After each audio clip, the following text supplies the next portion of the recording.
오늘 여기 오신 모든 분들을 사랑합니다. 그리고 또한 오시지 못한 분들도 모두 사랑합니다. 또한 평생에 내가 용서하지 못했던 사람들 오늘부로 다 용서할 수 있는 귀한 날이 되시기를 예수 이름으로 축원을 드립니다. 지금 이거 마스크 어떤가요? 계속 해도 괜찮을 것 같아요? 아니면은 불편한가요? 솔직히 죽을 것 같아요. 예, 코로 숨 쉴 때는 괜찮은데 입으로 숨 쉴 때 이게 탁 하네요. 근데 일단은 말씀을 들으실 때 불편하시면 말씀해 주시면 감사하겠어요. 이게 불편하시지만 않다면, 말씀을 들으실 때 불편하지만 않다면 이렇게 쭉 계속 갔으면 좋겠다는 생각이 드네요. 찬양할 때는 이 하얀 마스크를 쓰고 말씀을 전달할 때는 이 립뷰 마스크를 써서 우리가 말씀이 전달됐으면 좋겠습니다. 이것도 이제 쓰다 보니까 요령이 생기네요. 아, 이렇게 쓰면 되겠구나. 이제 지금은 또 편하네요, 이제. 자, 말씀 한번 생각해 보도록 하죠. 저번 주와 저저번 주 말씀을 통해서 우리가 예수님께서 예루살렘으로 입성하시는 그 순간을 말씀을 통해서 배웠습니다. 들어오시는 그 순간 예수님께서는 먼 곳에서도 아니고 3km 정도 남는 상태에서 예수님께서 나귀를 타시고 들어오시겠다고 말씀하셨던 것입니다. 그래서 내가 주인이 타겠다고 이야기해라 라고 했을 때 그 나귀를 흔쾌히 빌려주는 사람이 있었고, 예수님께서는 굳이 새끼 나귀를 타시고 예루살렘으로 입성하셨던 것입니다. 왜 굳이 새끼 나귀를 타고 입성하셨습니까? 구약의 말씀을 실현시키기 위해서, 내가 바로 하나님께서 예비하신 예언된 메시아라는 것을 사람들에게 보여주기 위해서 그렇게 하셨습니다. 뿐만 아니라 많은 사람들이 예수님을 영접하면서 호산나 다윗의 자손이여 하며 종려나무 가지를 꺾어서 바닥에 내려놓고 자신들의 옷, 자신들의 모든 프라이드를 내려놓고 그 바닥에다 깔고, 또한 나귀 새끼 그 등에다가 덮어놓으며 예수 그리스도께서 입성하시는 것을 기뻐하며 즐거워하며 그렇게 영접하였던 것을 우리가 말씀을 통해서 배웠습니다. 오늘의 말씀은 예수님께서 입성하시고 난 다음에 가장 처음으로 하신 일들에 대해서 나타나고 있습니다. 마태복음에서는 이것을 어떻게 이야기하고 있을까요? 자, 12절 말씀에 보니까 예수께서 성전에 들어가사 성전 안에서 매매하는 모든 사람들을 내쫓으시며 돈 바꾸는 사람들의 상과 비둘기 파는 사람들의 의자를 둘러 엎으시고 라고 성경 말씀 21장 12절의 말씀에 나타나고 있습니다. 그래서 첫 번째로 성전에서 매매하는 자들을 쫓으셨다라는 것으로 생각해 봤으면 좋겠습니다. 우선은 이 성전은 어떤 성전일까요? 이 성전은 스룹바벨 제2성전으로 건축한 성전입니다. 이 성전은 제가 우리 최명찬 목사님과 그리고 우리 조경태 집사님과 함께 그 성전 터를 가봤어요. 지금은 이제 남아있지 않고 성전 터만 남았는데, 우리가 구약 성경을 배울 때 거기서 그런 걸 배웠었잖아요. 제단 불을 올리는 그 터를 배웠었습니다. 거기서 그것이 어느 정도 크기인 줄 다 기억하는데, 그 새로운 성전의 터, 그러니까 오늘 성경 말씀에 나오고 있는 예루살렘에 존재하는 새로 지은 그 성전의 터에서 번제단의 크기는 구약에서 배웠던 그 정도 크기보다 다르게 어마어마하게 넓었어요. 어마어마하게 넓었어. 뭐 어떻게 길이를 재보진 않아서 잘 모르겠지만 어마어마하게 넓었어요. 그런데 그 넓은 터에다가 번제를 드리는 그런 장소로 사용되었다는 것을 생각해 봐야 됩니다. 그 이유는 헤롯 대왕이 유대인들의 환심을 사기 위해서 예전의 성전보다, 다윗의 성전보다 무조건 크게 짓게 그렇게 명령을 하여서 많은 돈들을 들여서 다윗 성전보다 더 크게 더 웅장하게 짓기 위해서 최선을 다한 그런 성전이었던 것입니다. 다윗은 이 솔로몬의 성전은 그것을 지을 때 솔로몬이 어떻게 했습니까? 가장 좋은 재료를 가지고 가장 멋진 그리고 그 세상에서 존재하는 가장 진귀한 것들을 가지고 솔로몬의 성전을 지었어요. 솔로몬의 성전이 아니라 하나님께 드리기 위한 성전을 지었던 것입니다. 그런데 말이 솔로몬의 성전이지 저는 솔로몬의 성전이라는 말보다 더 중요한 것이 바로 다윗의 성전이라는 생각이 더욱더 많이 듭니다. 왜냐하면 다윗이 없었으면 그 성전을 지을 수가 없었거든요. 모든 것들을 다 준비한 것이 바로 다윗이었기 때문에 솔로몬의 성전보다 다윗이 준비한 성전이라는 것이 더 마음에 드는데 어쨌든 간에 솔로몬의 성전을 지을 때 가장 좋은 것으로 가장 높으신 하나님 앞에 영광을 올려드리기 위해서 아름답게 성전을 지었습니다. 그런데 헤롯 대왕의 성전은 하나님 앞에 드리는 성전은 그런 것이 아니라 가장 좋은 것으로 드리는 것이 아니라 가장 커다랗게 가장 웅장하게 그것을 지었던 것입니다. 왜 웅장하게 지었을까요? 왜? 사람들로 하여금 압도가 되기를 원했던 것 같아요. 사람들로 하여금 그것을 보고 야 성전 멋있다 라는 말이 나오는 그런 곳을 짓고 싶었던 것 같습니다. 그래서 하나님께서 명령하신 것보다 더 큰 번제단의 터를 만들고 하나님께서 명령하신 것보다 더 넓은 터를 사용하여서 성전을 지었던 것입니다. 결국 무엇? 하나님께서 바라셨던, 하나님께서 원하셨던 것보다 더 오버해서 해버린 것이죠. 누구를 위해서? 하나님을 위해서? 아니죠. 사람을 위해서입니다. 사람을 위해서. 지금 한국에 많은 교회들이 있어요. 아시아에서 가장 큰 교회를 짓기 위해서 한국에서도 많은 힘들을 들였습니다. 야, 우리가 할 수 있으면 최선을 다해서 세상에 이름을 낼 수 있는 가장 커다란 교회를 지어야 되지 않겠냐 라는 마음을 가지고 헌금을 걷어서 교회를 만들었습니다. 어느 교회라고 얘기하진 않겠어요.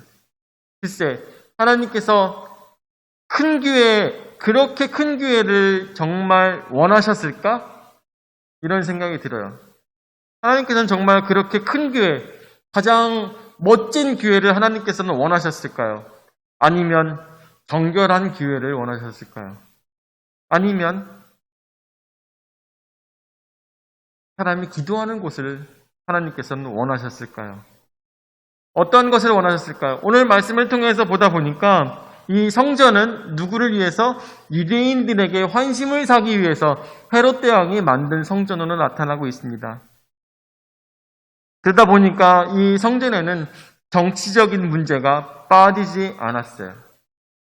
뿐만 아니라 금전적인 문제조차도 또한 빠지지 않았어요. 그 문제들이 언제나 성전에서 일어나고 있는 것을 오늘 말씀을 통해서 우리가 그 속을 들여다봐야 될 것입니다. 성전에 들어가서 성전 안에서 매매하는 모든 사람들을 내쫓으시며 돈 바꾸는 사람들이라고 했습니다. 돈 바꾸는 사람들 누구라고 했습니까? 이 성전세를 내기 위해서 반세계를 내야 되는데 성전에서는 돈을 낼 때, 반세계를 낼 때 절대로 외국의 돈을 사용하면 안 되는 것이었어요. 우리나라로 따지면 우리나라 돈을 사용해야 되지 만약에 외국에서 갖고 온 달러 같은 걸로 그렇게 대신해서 성전세를 낼 수가 없었습니다. 그래서 외국에서 온 많은 순례자들 그리고 예배를 드리기 위해서 번제를 드리기 위해서 자신의 집에서 가장 좋은 것들을 들고 와서 하나님 앞에 드리고자 원했던 자들도 와서는 어쩔 수 없이 로마 돈을 내서 그 돈으로 세겔로 바꿔서 하나님 앞에 반세겔에 성전세를 냈어야 되는 것입니다. 그런데 여기 돈 바꾸는 사람들이 정말 좋은 마음을 가지고 했으면 너무나도 감사했을 텐데 그렇지 않았어요. 그 사람들은 로마 돈과 세계를 바꿔주면서 그 속에서 나오는 환율을 이용해서 돈을 버는 사람들이었습니다. 여러분들 너무나도 잘 알다시피 이 사람들은 자신의 집에서 가장 좋은 염소를 가지고 집에서 가장 좋은 비둘기를 가지고 가장 좋은 송아지를 가지고 와서 하나님 앞에 드리기 원했습니다. 집에서 애지중지 키우고 있는 송아지를 가지고 와서 애지중지 키우고 있는 염소를 드리고 와서 하나님 앞에 드리기를 원했습니다. 그런데 성전에 와서는 하나님 앞에 드리려고 할 때 사람들이 막아섭니다. 안 돼. 이거는 정결치 않아. 이거는 깨끗하지 않아. 이거는 흠이 있기 때문에 받아줄 수가 없어. 그럼 어떻게 합니까? 제가 이거를 드리기 위해서 너무나도 멀리서 왔어요. 제가 이것을 하나님 앞에 드리기 위해서 너무나도 멀리서 왔어요. 그렇다면 우리가 드리고 있는 정결하고 흠이 없는 송아지를 사서 네가 드리면 되겠구나. 이 송아지는 500세겔이야, 300세겔이야 하면서 그 앞에서 팔았던 것입니다.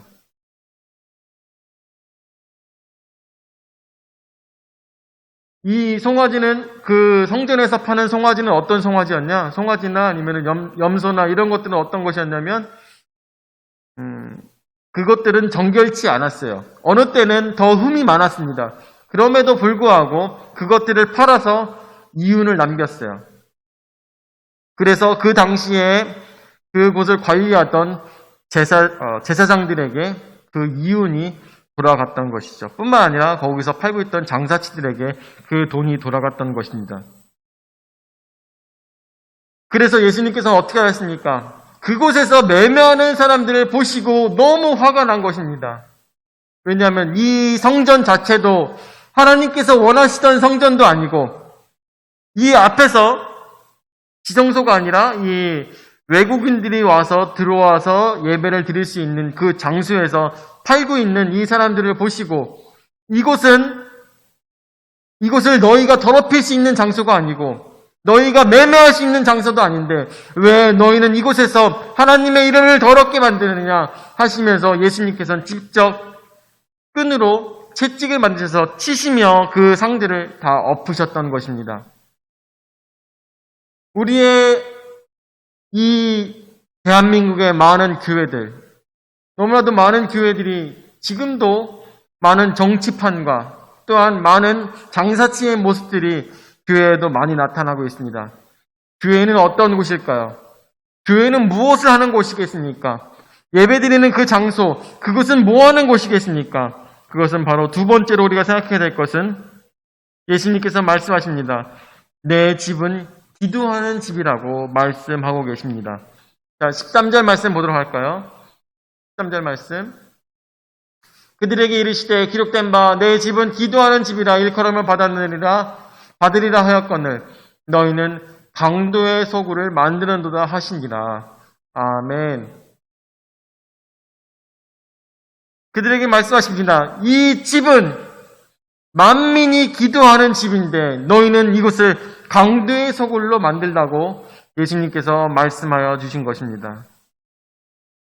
진정 성전은 이 성전이 사람들의 보기에 좋게 하기 위해서 새로 성전을 만들었지만 그렇지만 그곳은 하나님 앞에 예배드리기 위해서 많은 사람들이 모이는 곳이었습니다. 그리고 그곳에서 많은 사람들이 정말 외국에서 열심히 와서 먼 곳에서부터 열심히 와가지고 6월절이다 절기를 지키기 위해서 그 먼 곳에서 와가지고 최선을 다해서 하나님 앞에 예물을 드리지만 그 속에는 장사와 떼어먹음과 거짓말이 판치는 죄악이 가득한 그 정치판과 장사치들의 농락함 속에서 예수님께서는 분개하셨던 것입니다. 제가 예전에 그 말씀을 드린 적이 있어요. 미국에 있었을 때 저희 미국 교회가 있고 그 옆에 한국 사람들만 예배드리는 그런 장소가 따로 있었습니다. 그 교회가 미국 교회가 엄청나게 컸기 때문에 문이 한 9개 정도 됐던 걸로 기억해요. 게이트가 9개 정도 됐었어요. 그리고 예배 드리는 그 날만 되면은 그 9개 정도의 문에 모두 다 집사님들이 나가셔가지고 오시는 분들에게 언제나 환영한다고 악수하시면서 잘 왔다고 안아주시면서 그렇게 환영의 인사들을 했습니다. 근데 집사님들은 언제나 당연하지만 아주 깔끔하게 양복을 다 차려입으시고 너무나도 멋있는 모습으로 그렇게 서서 오시는 분들을 반기고 맞아드리고 있었어요. 저도 그렇게 인사를 받고 난 다음에 한국인들이 예배 드리는 장소에 가서 앉아 있었습니다. 그곳에서 예배를 드리려고 마음으로 기도하며 그렇게 준비하고 있는데 갑자기 제 뒤에 한 흑인이 와서 앉았어요. 깜짝 놀랐습니다. 여기는 한국인들이 예배 드리는 곳인데 왜 여기에 미국인이 들어왔지? 라고 생각했어요. 그런데 그 미국인은 얼굴을 보아하니 노동자였어요. 느낌에 딱 노동자였어요. 옷은 런닝 셔츠를 입고 있었습니다. 흰색 런닝 셔츠를 입고 있었고 방금 밥을 먹고 왔는지 밥을 먹고 온 그런 느낌이 많이 풍겼어요. 입에서 냄새가 나고 그런 상황이었습니다. 그렇게 와가지고 제 뒤에 앉았던 것이요. 그래서 저는 그렇게 누가 왔구나 하고 난 다음에 기도하고 있었어요. 예배를 드리기 위해서 기도하고 있었어요. 그때 그 흑인이 저의 등을 만졌습니다. 탁 치더라고요. 갖고 무슨 일이신가요? 라고 제가 대답을 했는데 거기서 그 흑인이 저에게 성경 말씀을 찾아줬어요. 그 성경 말씀에는 내 집은 만인이 기도하는 집이다라는 성경 말씀이 적혀 있었습니다. 저는 그래서 앞으로 와서 그 성경책을 보면서 그 말씀을 보다가 뒤를 돌아봤는데 그 흑인은 갑자기 온데간데 보이지 않았어요. 보이지 않았어요. 잠깐 성경책을 보고 난 다음에 뒤를 돌아서 봤는데 정말 감쪽같이 없어진 거예요. 저는 사실 생각했습니다. 이 흑인이 어떻게 해서 들어왔을까? 왜냐하면 그 교회는 백인 교회였기 때문에 거기 교회에서 흑인이 들어오는 사람은 거기서 청소하는 사람밖에 없었어요. 청소하는 사람밖에 그곳에서는 그 교회에는 들어오는 사람이 없었습니다. 흑인은. 그런데 그 흑인은 어떻게 해서 어떤 문으로 들어왔는지 제 뒤에서 저한테 성경 말씀을 찾아주었던 것입니다. 제가 갑자기 사라진 그 흑인을 찾기 위해서 밖에 뛰어나가서 아무리 돌아봐도 그 사람을 찾을 수가 없었어요. 정말로 감쪽 같은 그 짧은 순간에 그 흑인은 더 이상 보이지 않았던 것입니다. 그래서 자리로 돌아와서 기도하면서 곰곰이 생각했습니다. 하나님께서 나에게 뭔가를 보여주시기 위해서 이런 경험을 하게 하신 것은 아닐까? 이런 생각이 들더라고요. 9개의 문에서 백인들이 많은 오는 사람들을 맞이하면서 안아주고 합니다. 그러는 상황 속에서 혹시나 러닝 셔츠만 입고 더러운 바지를 입고 방금 밥을 먹다가 온 그런 냄새나는 모습으로 교회에 들어온다면 혹여나 막았을까? 아니면 들어올 때 안 좋은 표정을 지었을까? 이런 생각이 들더라고요. 왜? 언제부터 우리도 모르게 교회에선 사람을 구분하여서 받을까? 언제부터 그런 교회들이 되었을까? 이런 생각이 들더라고요. 그래서 저는 그렇게 생각했습니다. 우리 교회는 절대로 그런 일이 없어야 되겠다. 우리 교회는 절대로 그런 일이 없이 언제나 들어오는 모든 자들이 함께 기도할 수 있는 아름다운 교회가 됐으면 좋겠다. 사람을 교회 입구에서 막는 그런 일은 없었으면 좋겠다. 이런 생각이 들었었습니다. 여러분들, 이 장소는 만인이 기도하는 장소입니다. 절대로 장사치가 머무는 곳이 아닙니다. 절대로 정치권이 판치는 그런 교회가 아닙니다.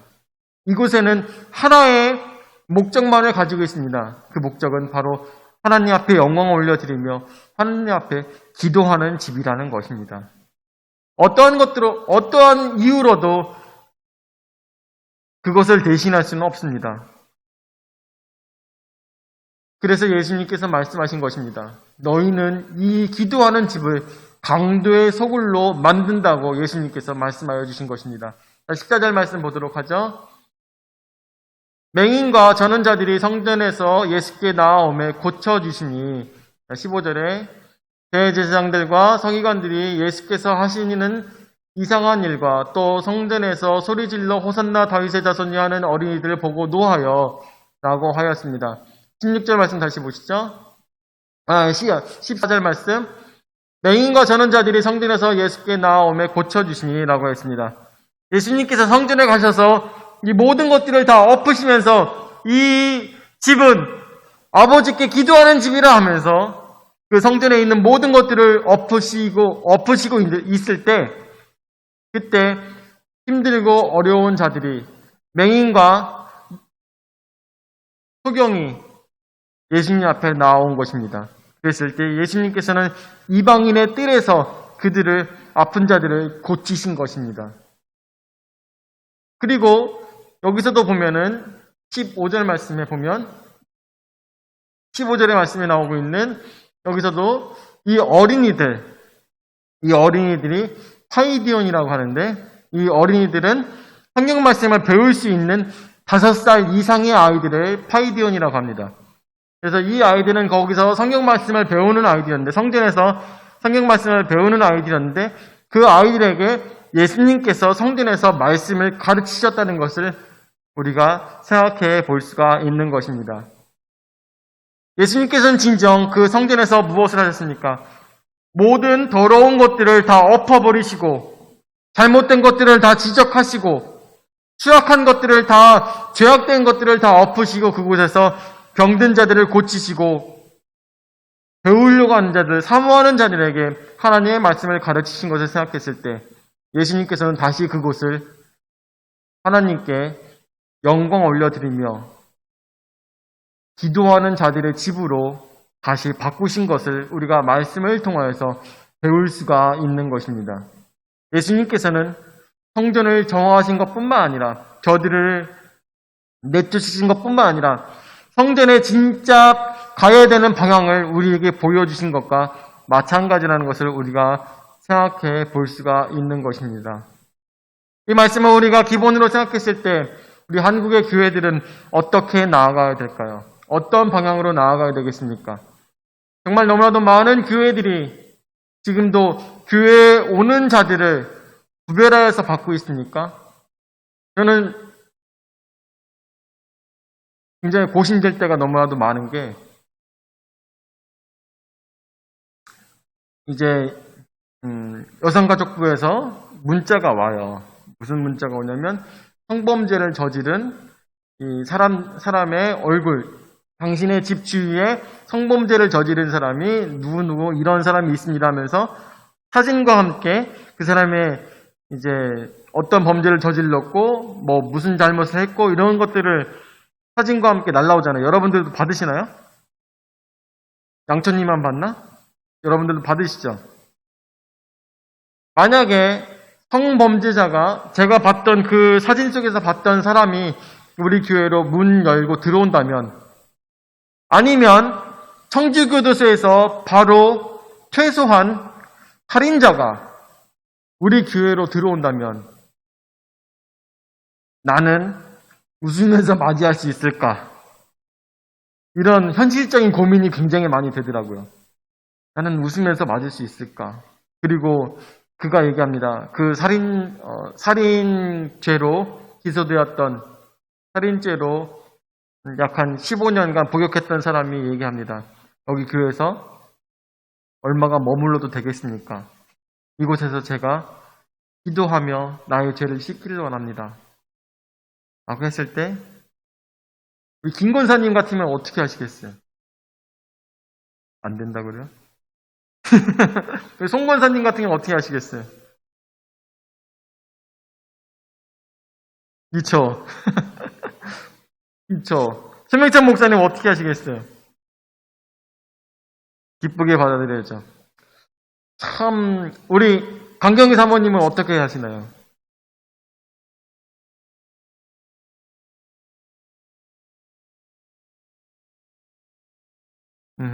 맞이한다.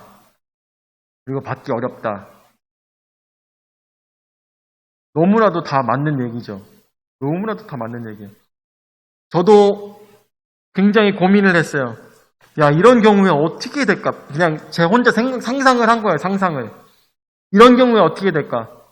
목회자의 양심으로서는 받아들이고, 안아주고, 모든 것들을 받아주며, 그분이 잘 지낼 수 있도록 교회에서 모든 것들을 협력할 수 있는 그런 교회가 되어야 될 텐데, 그분이 교회에서 주무시면서, 자면서, 그렇게 교회에서 지낸다고 하면, 그거를 기쁘게 받아줄 수 있을까? 이런 생각이 굉장히 고민이 많이 되더라고요. 우리 교회는 그런 만약에 어려운 상황이 된다면 어떻게 해야 될까? 사실은 저는 지금도 풀리지 않았어요. 어떻게 해야 될까? 그런데 예수님이라면 어떻게 하셨겠습니까? 예수님이라면 그 사람을 진정 사랑으로 받아주셨을 거라고 생각이 듭니다. 우리도 그런 기회가 될 수 있기를 여러분들 함께 기도해 주시기 바랍니다. 저는 사실 아직 마음의 준비가 되어 있지 못해요. 저는 아직 사실 마음의 준비가 되어 있지 못해요. 그렇기 때문에 마음의 준비가 될 수 있도록 우리 목회자를 위해서 또한 교회를 위해서 기도해 주셨으면 좋겠습니다. 한국의 많은 교회들이 아마 비슷한 문제들을 같이 갖고 있지 않을까 생각이 듭니다. 세상이 너무 흉흉하다 보니까 믿고 다 받아주고 다 사랑으로 품어줄 수 없을 때가 너무나도 많습니다. 그렇지만 그럴 때일수록 우리가 함께 기도하며 이 문제를 함께 해결해 나가야 된다고 생각이 듭니다. 어쨌든 간에 예수님께서는 내 집은 기도하는 집이라는 것을 말씀하시면서 그것을 온전히 실현하신 것을 오늘 15절까지의 말씀을 보고 우리가 볼 수가 있겠습니다. 자, 세 번째로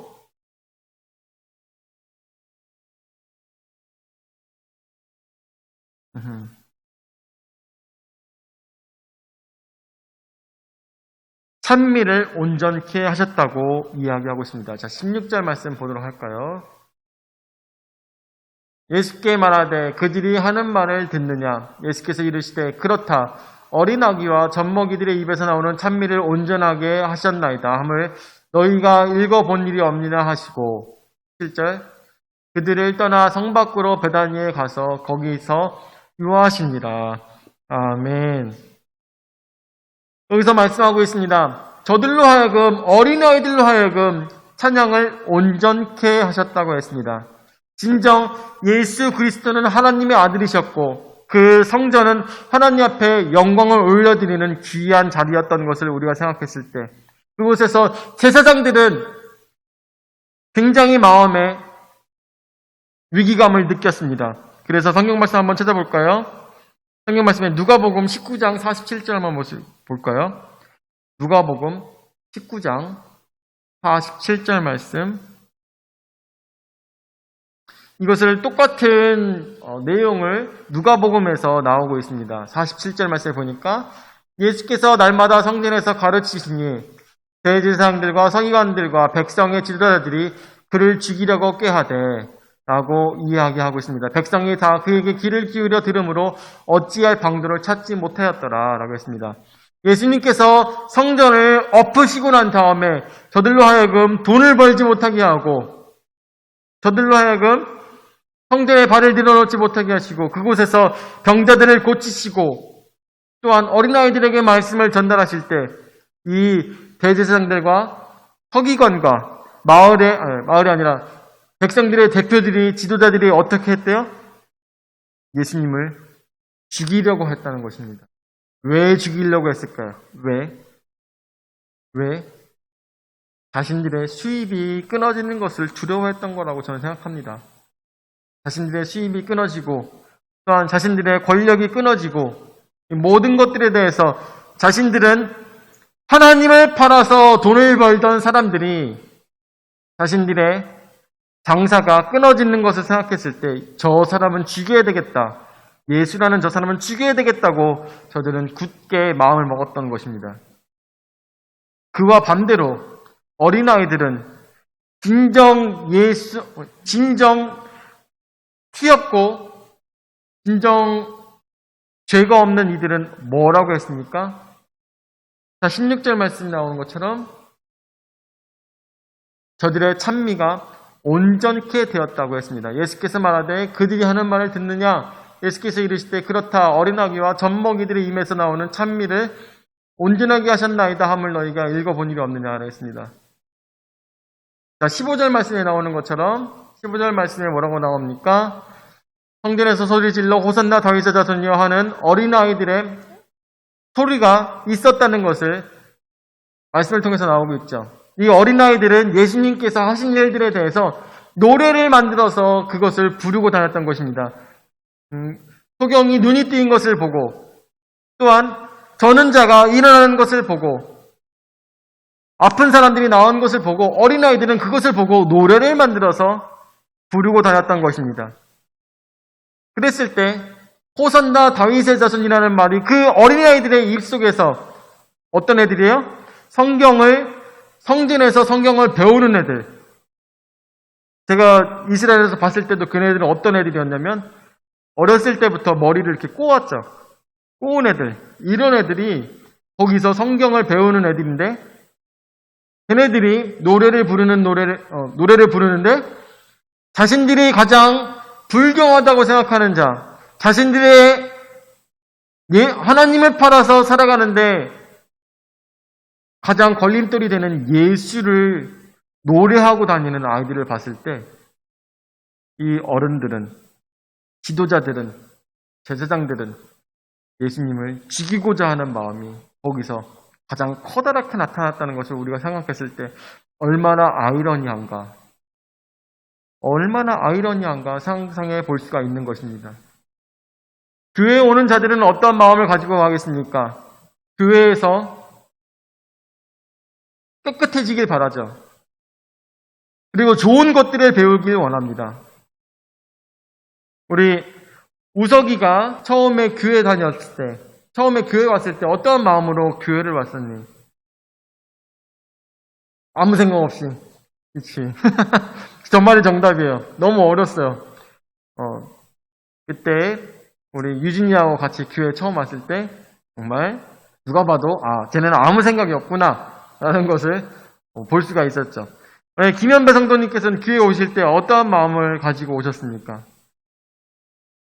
처음에 교회에 오실 때 교회에 대한 첫 느낌이 교회에 오시기 전에 교회에 대해서 어떻게 생각하시고 오셨나요?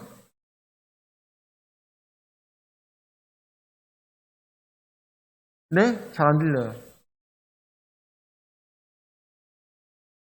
좋은 생각을 하는 사람들, 좋은 일들을 하는 사람들, 그런 생각을 가지시고.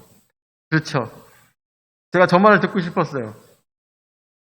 어린아이들은, 그리고 교회를 처음 오시는 분들, 교회를 처음 찾으시는 분들은 교회에 오실 때 어떠한 기대를 갖고 오시냐?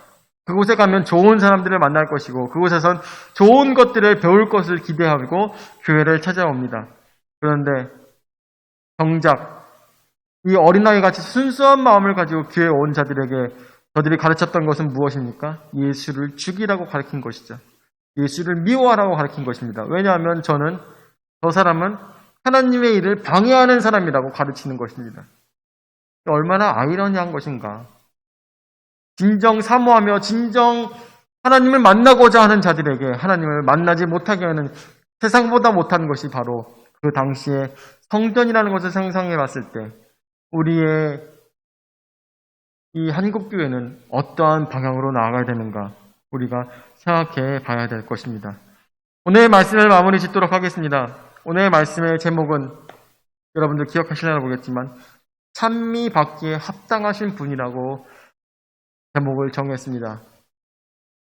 하나님께서는 아무리 사람을 통하여서 그 성전을 지었다 하시더라도 그 성전을 통하여서 사람들이 기도하기를 바라셨고 또한 자신들의 죄를 깨끗하게 하기를 원하시며 예배를 드리기를 하나님께서는 원하셨을 것입니다.